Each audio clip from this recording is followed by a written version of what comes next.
Hi everyone, this is Resa. Thank you to anyone that's watching the VOD later on. For those who don't know, boys love is a very big genre of media that usually pertains to gay romance of some sort. Japanese yaoi was the first genre that I got into. It's going to be some of my personal recommendations and some of my favorites. If anyone read my BL recommendations list from 2023, you might find some of these familiar because some of those are still my favorites today, which is technically only 2 years ago. Big disclaimer, if you're under 18 or you can't critically separate real life from fiction, do not blame the writers or the artists. Read the tags. When I edit the live stream version of this, I might just have a gigantic wall of tags up. Editor, put in the trigger warnings here now. Yeah, okay. Thanks, editor. So the first two official yaoi I discovered were Genjo Romantica and Okani Ganai, and if those ring bells to you, you will either be traumatized, be like, oh my god, and then suddenly you know exactly what period of yaoi I got into. I also found Loveless around the same time. I cosplayed Ritsuka several times. The first yaoi anime I watched was actually Enzai. I never played Enzai because I didn't have a PC at the time. I do not recommend doing what I did. Do not read if you're under 18. Like, this stuff was not stuff I should have been reading at that age. I actually have like a document of like most of the titles that I've ever read. Not all of them are my favorites, they're just ones that I've read. The first thing I want to mention is some honorable mentions of like either something new or something very special. So first up, I can't show the second cover, can I?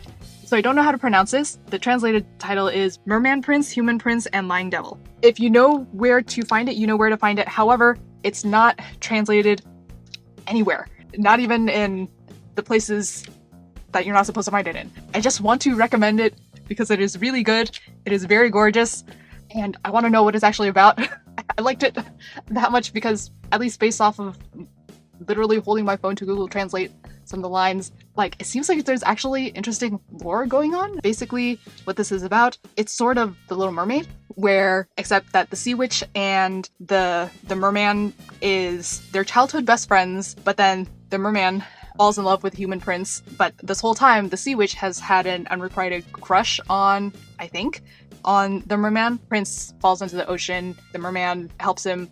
However, when he goes to his childhood best friend to become a human, they do it the yaoi way, which you can guess what that will be. And aside from that, there's also a lot of smut that's involved between them in both their human forms and their underwater forms. But I can't tell if all of it is in reality or if some of it is a fantasy, because there's also magic going on. Yeah, I wish I knew, because it seems like there's also like historical merman lore. Because another thing that happens is that the merman gets killed by one of the human characters, and so something happens. There's some kind of a time skip. I'm not sure. The majority of the series, like the rest of it, takes place in the modern world where I don't know who it is. It's either another human prince or the human prince reincarnated, something. Not sure. More shenanigans ensue. It seems like there's interesting lore going on, and there's a lot of spicy stuff going on. Also, I can't tell if it's a threesome or a love triangle or what. I think there's like 4 volumes out too now. It's ongoing. There's a lot going on. Please pick this up and license it. Someone, I'm begging you. I will buy it a second time to get it licensed. People, please find this, make it popular enough to become licensed. Yeah. And then my other honorable mention, I think it's pretty obvious. I'm not fluent in Japanese, and so I'm gonna pronounce a lot of names wrong. But I will try my best. Especially with the thing that a lot of these are like in written romanji. And not really pronounced. Eiki and Zhao Taishi. You probably know them from Love Stage and Princess. They had a lot of good stuff. Family Complex, Dear Myself. I've cosplayed from Princess before. Closet cosplays, not very good ones. Love Stage was alright, but I like Backstage far more. I can't remember if I loved or liked Love Stage, but I can say that today I like Backstage more. It is a bummer that this one's not licensed either. If you liked Love Stage, but you wanted Shogo and the brothers couple, they are a little more interesting than two little high schoolers. Someone, please license. I picked this up. People liked Love Stage. I guess the other honorable mention, if you go to my blog post, I will have more I do still like all the ones that are in my blog post. This list, some of them are from my blog post, and some of them are new ones. Onto my actual list of favorites for real. And I'm gonna go by alphabetical order, actually, by either their username or their last name. The first one in alphabetical order is Harada. You probably know her for Happy Shitty Life. She's known for the song of Yoru and Asa, Color Recipe, the Henai series, Yatomomo, which I also have somewhere up there, After School Perversion. Again, so sorry I'm pronouncing several of these wrong. I recommend Harada, the rest of her works for some very interesting dubcon and non-con, and a lot of explorations of like childhood trauma. And I also find that Harada probably has one of the slightly more realistic approach to stories, including like mostly normal human male anatomy. You know, the Dorito triangle body or popsicle stick guys. It can be very beautiful, but like I find that Harada is nice because it actually looks like real human bodies with like flesh on them and not just like popsicle sticks. Also, there's a lot of condom usage. Another impressive thing is that she has a decent female character population. Like, I know female characters in BL are sort of a touchy subject because they're not written very well usually most of the time, and they're all interesting too. By the way, Happy Shitty Life is actually about a verse couple, if you have not read it. Yeah, there's actually many more verses and switches than you may think. And not every yaoi sticks to the uke and seimei archetypes, which you will see is a reoccurring theme in the majority of my favorites. Most of her works, I don't know pronouns, can be found on Renta, others can be found on other online stores. This one is one of the artists and why I wanted to make this entire stream.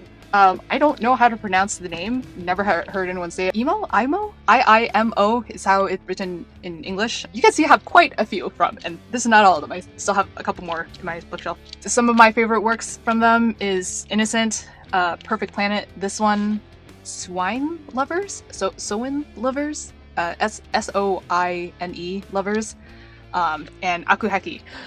I love Ogeretsu. But again, trigger warnings galore. So many trigger warnings. Like, all the trigger warnings possible. Imo is very not recognized in the Western fandom, and I think partially is because it's not legally licensed anywhere. So I have not seen anyone try to pick it up. I don't know why. They're well written, and there's been, no offense, much worse BL out there that are licensed, and I don't know why this one is not. Imo has very unique and very messed up stories. Most of the ukes are not your standard ukes at all. Everyone is fucked up. Fucked up things happen to everyone. A lot of them are like psychological horror too. Like, for example, I would say Perfect Planet is the softest and the nicest, but it's space exploration meets alien invasion meets tentacle smut, and that is the softest of her works. The rest are much worse. Yaoi. It's a lot more diverse than people think it is, because it's not just uke seimei archetypes anymore. Like, there's plenty of verses now, switches now. There's plenty of people that buy the original stereotypes. I think that's one of my reasons why I like emo so much, because they just defy stereotypes left and right, except maybe Perfect Planet. Which is why Perfect Planet is like the soft option, depending on your perspective. If that is something that you're into, check it out. Highly recommend it. Absolutely do not recommend any of these if you are under 18, or even if you are over 18 and you cannot handle triggering content. Do not engage, because it's not for everyone. For now, you can buy the untranslated ones. I got these from CD Japan. You can also technically get it from Amazon and a couple other places. I want them to get licensed one day. This next artist also might be very famous, very well known, very familiar. Again, I'm probably gonna pronounce it wrong. Ogeretsu Tanaka, and you probably know her for Yaruchun Bitch Club, Love Whispers, Even in the Rusted Night series, Escape Journey, Lonely to Organdy, The Unsigned Amber, Happy at the End. I don't write about this one in my blog post because I hadn't like revisited, and also because that one was for like underrated BL. I don't think she's underrated at all whatsoever. Like, obviously, you know, not mainstream, it's a BL, but like she's one of the more well-known ones. Her art has partially improved, partially done that moification. It's one of those, like, if anyone saw Junjo Romantica Volume 1 versus Volume 29, you'd be like, what the heck? I don't know what that syndrome is. Yaruchun Bitch Club is easiest to talk about because I'm recently revisiting that for a cosplay. I think when it comes to Yaruchun Bitch Club, people have to be aware that it at least started out as a satire. I don't think it's a satire anymore because it has definitely evolved in like 10 years. But it definitely started out as satire. Like, my sneaking suspicion is that it might have been a satire of Orion High School Host Club, which in itself was already a satire of the harem genre. They're probably never going to admit whether or not that is true, but there's an underlayer of it that seems like it's a satire of another satire. So it's like satireception. And it's extremely funny, and you cannot take any of it seriously. Please don't take any of it seriously, especially not in the beginning, because you can tell that she's making fun of the genre. And personally, to me, I'm Team Yachan. I'm sorry. Tono already likes him. Their feelings are already mutual. They just have to stop being idiot high schoolers at the whims of an artist. But I do find that that is an outlier. The majority of her stuff is a little more depressing, except for one other exception that you see on the screen. My other favorite from hers is Love Whispers, even in the Rest of Night series, which is all the trigger warnings. I don't think I can say any part of its trigger warnings like on here without, possibly getting in trouble with probably YouTube. And a new one that I found from her that includes Mermaid Prince. And this one's a harem. And if you saw my excitement about a merman yaoi in the honorable mention of this, you can see why I'm excited about this one too. Because this one, I think, is... because it seems like there's lore here too, of some sort. And basically, from what I can tell, is that mermaids are getting extinct. The white-haired merman can apparently impreg. This loser of a protagonist is in typical harem style. He just attracts a bunch of mermaid characters. There's the 400-plus-year-old merman that kicks off the series. There's who I think is either his boss or a Yakuza member or something like that. That's a merman. How many tattooed mer folk, like that kind of tattoo, do you see? There's someone who's clearly... haven't gotten that far yet, but like someone who's clearly has some kind of underwater connection. And then his childhood best friend. There's always a childhood best friend in a harem series. But like, there's something interesting going on, and it seems different from others, and I want to know what it is. Please pick it up, someone. You can actually read Yaruchun Bitch Club, quote-unquote, for free on her Pixiv. Like, her chapters are just up there on Pixiv. So the next artist that is probably my most recent favorite, I would say, Yodogawa Yuo. Yuo? More famous ones are Zombie Hide Sex and I'm Banging My Rival in a Parallel World. And those two are great. I would say Zombie Hide Sex, which, if you saw my blog post, was actually the cover image of that post, is probably one of my favorite BLs today. And I want a physical print version so bad. Let me gush a little bit about Zombie Hide Sex. I don't think I ever expected that one day there would be a zombie apocalypse meets BL that also has a balance of good story and good spice. Because technically there is Undead, which if you want another zombie BL, but I find that one, the sci-fi part of the plot, didn't make sense.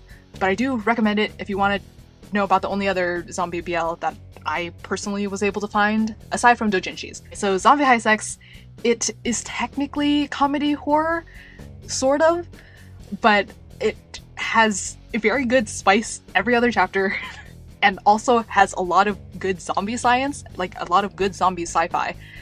And also, it has, due to the nature of being a zombie series, it has some amazing emotional moments that, no offense, Undead lacked, that I would say were almost on par with The Last of Us and In the Flesh. And if you have played or watched either of those, you know those are very emotional zombie stories.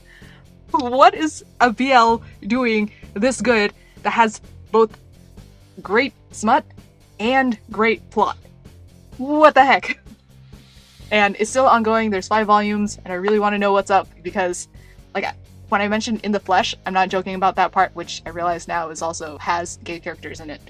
And The Last of Us also has gay characters. It's definitely one of the more uplifting zombie stories. Read my blog post if you want to see more about why I'm so enamored with zombie hide sex. I'm Banging My Rival in a Parallel World is another legally licensed one. Fun fact, there are 2 characters that have a AU version. In general, I hate time travel and multiverse stories, but for some reason, I'm Banging My Rival in a Parallel World is just fine because they don't try to explain it ever, because it's clearly just a setup for Yodogawa to shove the characters in random parallel universes just for fun. They don't try to, like they sort of kind of figure it out, but like, it doesn't hurt your brain. There's multiverse stories that hurt your brain, this one does not. Another one that I'm really liking from her is Stalker, Circle Love, Shinigami-chan ga Yuku, and Satori-kun, and Tsundere-kun. And you know what? I would say Yodogawa has the least amount of trigger warnings of my favorites that I have listed so far. She does have some stuff that are slightly more palatable. Obviously, still trigger warnings apply, so for example, zombie hide sex, there's gore. There's a lot of gore. There's a lot of violence. By the nature of the series, it's just more violent and bloodier than other BLs would be. I hope people keep licensing her stuff. It seems like they're doing a good job of it. You might notice that some of my favorites are a little bit problematic, which is why I had all those disclaimers and warnings in the beginning. There are others that are far more problematic that I enjoy just as much, if not more. One that I could mention that is a little more comedic, but is still highly problematic, Boy X Boy Idol Collection. I think this is technically a doujinshi. Another one is Kabano Sakadachi's works, who is legally licensed actually. Both of them are on Manga Planet. I guess I briefly wanted to flash this. Let's see this. Okay, if this is not your taste, heed my warnings. Do not read it if you know this is something you will not like. They're all fictional. Please don't treat fictional people like real people. Treat real people like real people. It's like going to a sign that says poison and being surprised that there's poison. Just because I like poison doesn't mean you have to like poison. So I guess I also briefly wanted to mention video games. So Dramatical Murder, the English release date was 2021. So that's when I finally legally played Dramatical Murder. I really enjoyed that. I've cosplayed Clear, and I am still in the middle of playing of Tugainu no Chi. I have watched live streams of Slow Damage, of Sweet Pool, of Lamento, but they are all in various forms of being partially taken down. Yeah, so I'm a Nitro Plus Carl person. I got into New Carnival, and I am still playing that today. And then I try to get into Noctilucent. Those are where I am with video games. I don't have as much experience with video games.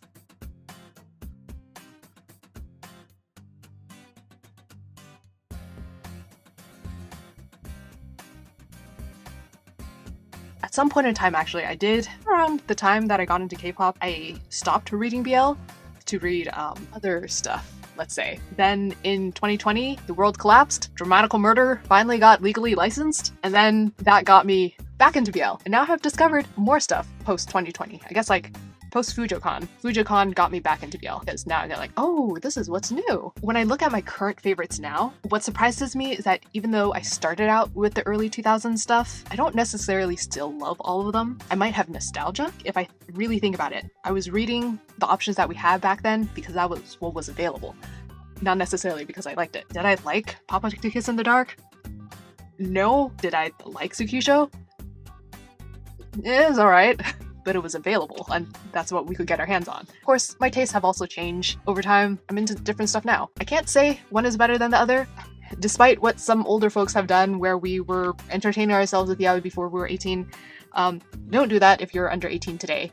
You have much more easily accessible queer media. Please don't let spicy 18 plus yaoi be your first exposure to queer media now that you have the other options available to you.